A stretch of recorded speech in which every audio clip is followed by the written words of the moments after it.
आगक महंगा हेब एटीएम उठाण विज्ञप्ति जारी कला आरबीआई। मे पहलू ग्राहकों को लगे झटका। एणिक एटीएम टंका उठाइले भी देवाक पड़िबो अधिक चार्ज। मे 1 रु अन्य बैंक एटीएम टंका उठाण पाई ग्राहकों को अधिक देवाक पड़िबो। भारतीय रिजर्व बैंक एक विज्ञप्ति जारी करी इंटरचेंज फी वृद्धि घोषणा करिछि। यार अर्थ ग्राहक निज बैंक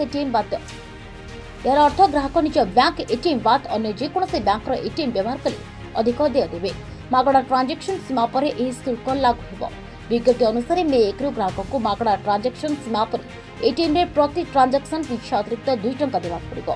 या सहित मे पहलू एटीएम रो टंका उठाण पाई प्रति ट्रांजेक्शन 19 टंका देवाक पड़िबो, जाकि पूर्व 17 टंका रही आसिथिला। सेबळी अणवित्तीय ट्रांजेक्शन जेपरी बैलेंस चेक पाई फी को 1 टंका बढ़ा जायछि। अर्थात अकाउंट बैलेंस चेक करबा पाई प्रति ट्रांजेक्शन उपरे 7 टंका देवाक पड़िबो, जा पूर्व 6 टंका रही आसिछि। तेरे एभली किसी गुरुत्वपूर्ण खबर देखा चाहती आम चैनल को लाइक, सब्सक्राइब और शेयर करो।